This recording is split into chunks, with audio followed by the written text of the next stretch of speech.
Qanday qarzlardan qutulish mumkin? Assalomu alaykum aziz do'stlar. Men ismim Azam Azizov va ushbu videodan men aytib beraman, qanday qilib tezroq qarzlardan qutulish mumkin. Sразу boshlaymiz. Birinchisidan bu tan olish kerak. Siz qabul qilishingiz kerak va tan olishingiz kerak qarzingiz borligidan. Chunki ba'zi odamlar aytadiki, "Yoma qarz mars, yoma undoq bundoq" deydi, bo'yniga olmaydi qarz borligini. Siz esa agar hozir sizda qarzingiz bo'lsa, tan olsangiz shunda bu уже birinchi qadam. Rus tilida shunaqa so'z bor, признание проблемы это уже половина решения. Bu deganiki, agar muammo borligini siz ham bor deb aytsangiz, o'zingiz uchun bilsangiz, bu уже muammoni yarmisi hal bo'lgandek bo'ladi aziz do'stlar. Ikkinchisi, tahlil qiling. Kimga qancha siz pul berishingiz kerak? Qayerda qanaqa foizlar? Qayerda qanaqa summalar? Kimga ko'proq, kimga kamroq, kimga qaysi kungacha berishingiz kerak? Mana shuni kallangizda emas, miyangizda emas, daftargami yoki telefoningizga yozing. Mana shu muammolarni sal o'zingizni kallangizdan daftarga sal olasiz, kallangizni sal bo'shatasiz. Uchinchisi, siz daromadlaringizni va rasxodlaringizni hisob-kitob qilib boring. Daftarda emas, miyangizda emas. Ilovalar bor, bepul ilovalar. Shu ilova orqali siz daromad keldimi, sразу ilovaga yozasiz qanaqa.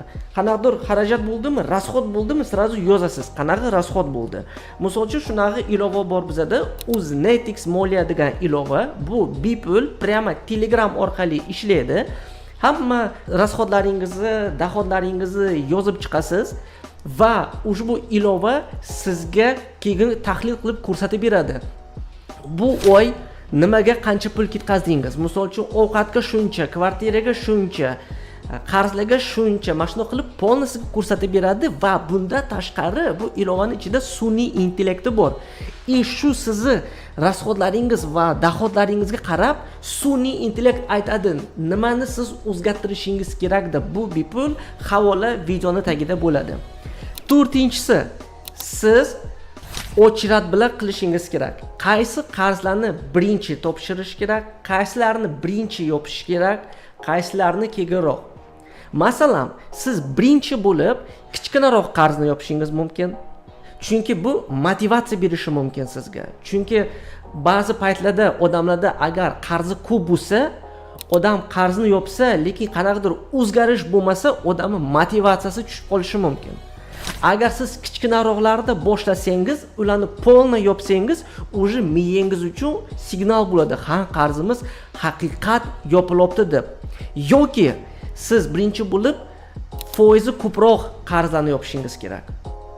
Bu deganiki, siz qayerda ko'proq foiz ketyapti? Qayerda siz rasxodlaringiz ko'payapti? Chunki agar sizni foizlaringiz ko'p bo'lsa, ularni yopmasangiz, boshqalarni yopsangiz, bu foizda ko'paygan taqdir sizni qarzlaringiz kamayishi boshlamaydi. Chunki siz qarzlarni yopaman deysiz, lekin asli foizli yana qarzlarni tug'adi. Odam mashunaga lavushkaga tushib qoladi. Hech qutulolmaydigan qarzda bo'lib, shu uchun eng katta foizlarni olib, avval harakat qiling ana shularni yopishga. Dalshi davom etamiz. Kimda siz qarz bo'lsangiz, ular bilan ayniqsa qaytda agar foiz bo'lsa, foizi kattaroq bo'lsa, gaplashib ko'ring. Birinchidan ayting, что bunaqa foizni men bekitolmayman. Давайте kelishaylik, men tayyor qarzni yopishga. Men xohlayman bu qarzni yopishga. Lekin bunaqa foiz bilan men yopolmayman. Kim umuman to'lamaganimda keling kelishaylik, yoki foizni to'xtatib tursin, yoki foizni o'zgartiraylik, yoki srokni o'zgartiraylik. Sizga ham yaxshi bo'ladi, men qarzni haqiqat yopaman. Menga ham yaxshi bo'ladi, men qarzni tezroq yopishga harakat qilaman deb ana shunday kelishingiz mumkin bo'ladi. Keyin qarang, agar qaytadir foiz slishkim katta bo'lsa, siz yurist bilan bir gaplashib ko'rishingiz mumkin. Umumiy bu qonuniymi shunaqa foizlarni qilish? Chunki agar qonuniy bo'lmasa, siz yurist orqali bu foizni yoki yo'q qilishingiz mumkin yoki хотя бы kamaytirishingiz mumkin bo'ladi. Agar qaysidir qarzni vaqti kelib qolsa, kelayotgan, lekin sizda pulingiz bo'lmasa yoki qayerdadir foizi katta, siz kelisha olmagan bo'lsangiz, siz bitta kredit bilan ikkinchisini yopishingiz mumkin, lekin agar yangi oladigan kreditingiz foizi kamroq bo'lsa, eski kreditda, agar yangi oladigan kreditingiz foizi undan ham ko'proq bo'lsa, bitta umuman smysl yo'q. Ko'p odamlar shunday qilishi mumkin. Bitta qarzni ikkinchi qarz bilan yopaman deb. Lekin bitta xatoga tushib qolishi mumkin, что oxiri kelib odamda ikkita qarz bo'lib qoladi, yoki 3 ta yoki 4 ta. Bitta qarzni yopaman deb, asli ikkinchi qarz, uchinchi deb ko'payib ketishni boshlaydi. Shuning uchun yangi qarz qachon olish mumkin? Agar foizi kamroq bo'lsa va agar yangi qarzni olib, eski qarzni butun yopsangiz. Agar hozir yangi qarzni olaman deb faqat eski qarzni yarmisini yopsangiz, oxirida sizda yana qarzingiz ko'payadi. Shuning uchun agar yangi qarz bilan eski qarzni yopishiga pul yetarli bo'lmasa, lutshi yangi qarzga qo'shilmang. Oxirgisi daromadni ko'paytirish. Oddiy narsa. Men tushunaman. Agar odam qarz bo'lgan paytda ishlash qiyin, stress, bitta nima qilish mumkin daromadni ko'paytirishdan oldin? Siz psixologga qatnashishingiz mumkin. Chunki agar odam chuqur stressda bo'lsa, qiynalsa, depressiyaga tushib qolgan bo'lsa, siz psixologga qarating. Psixolog sizga yordam bersin.